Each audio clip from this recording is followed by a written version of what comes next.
guys, this is Kirop speaking, and in today's little dev update we are going to cover 3 topics. And that would be saving and saving issues and their solution, as well as topic number 2, the market tab draft number 2. And there have been quite a few improvements there after getting feedback about the eye cancer you got while looking at it. Also, topic number 3, our new office and our team and what is going to happen in the near-ish future. So let's get right into it. Topic number 1. We finally got to the place where we were having the time to investigate properly what is going on with the saving issues so many people are reporting on. And the weird part about it is that we didn't get these problems ourselves in normal play. So it was obviously people doing something differently than we were doing. So we have gotten through the whole process of it and found a lot of things that were missing and not saving if you did it in a specific way. For instance, if you really want to make sure that things save, you always need to test the car or the engine in a final step. Only then you can be absolutely sure that it's saved. So if you load in an engine, change something, and even if calculations show that it has been accepted, it didn't really save it. So that was a bummer. And now we have fixed all of these things. Now with every change it's tracked now. With every change it is actually saved. But also we have this new little symbol on top of here. So how we are going to go about this is not sure yet. I would like to have an option in there, which has been discussed in the forum a lot as well, that you manually can save too. And we'll see about how difficult or easy this is to implement, but this will of course give you the paranoid people among you, and you are paranoid now for a good reason, because it didn't fucking save. So yeah, you can press this button before the X and you can be absolutely sure it has been saved. So yes, that's a little investigation still ongoing about saving, and we try to get an optimal solution there. Alright, topic number 2. The market section in the final testing tab was UI drafted for the last little dev update and presented there.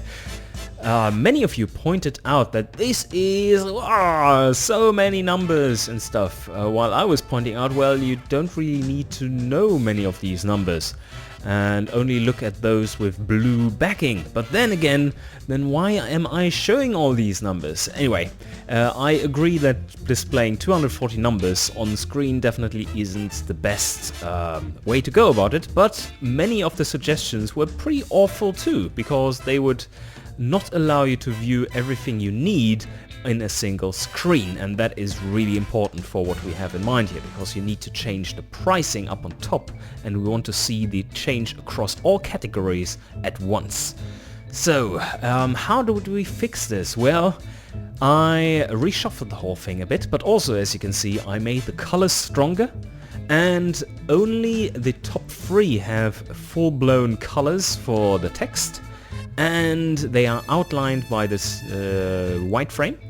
And then the rest of the top 10 categories are shown with diminished strength of colors, and the rest of it, all the 60 others, the numbers are still there, and once you hover above it, which I of course cannot do in this little mock-up, when you hover over it you will get the numbers shown clearly, but they are not really that visible unless you're sitting in a dark room and have a good contrast on your monitor.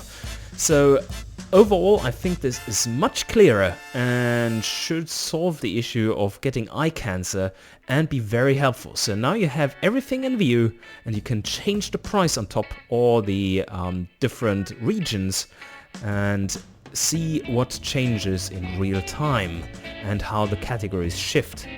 Also, I've been doing a little reshuffling, as you can see here. I put the off-road section all the way towards the utility section on the left-hand side, while the luxury stuff and sports stuff is on the right-hand side. I think this overall is a much better setup. Please comment how you like this new variant. I think it's much closer to an optimal solution than the previous one was. In other game-related news, I want to talk to you about our team and our brand new office space. We just got an office space quite close to where Andrew and Caswell are living, and that would be in Wellington. And we are planning on expanding the team in the near future. That is made possible by all the Steam money we made, and we are going to put that to good use. Not to do feature creep, as in add stuff to the game which wasn't planned, but to finish it off faster and to a higher standard of quality, as we always strive to do. So next week already we are joined by, at least part-time, by a new programmer, and that will be helping us a lot. And he is primarily going to look into getting the game compatible to the Unreal Engine, so that we can port it over without much of a problem once we arrive at that point. There's a lot of testing to be done first, and we cannot afford to do this testing by ourselves, because that would delay game development quite a bit, which we don't want. We are getting delayed by everything else already, so getting something on top of that wouldn't be too wise. But also, in good news for myself, I would say, is that I'm going to join the team down in New Zealand. As you may know, I'm currently residing in Germany, and I'm going to move there permanently to take the job as the producer, which I already have, but I'm not getting paid, and I'm just doing this for fun, basically. So yeah, I'm really looking forward to that. That will happen in about 2 months' time. So lots of preparations to do, moving halfway across the world, as far as you can, basically. Not too much fun, but once I'm there, I think it will be working out nicely. So anyway, guys, I hope you enjoyed, and see you guys next time.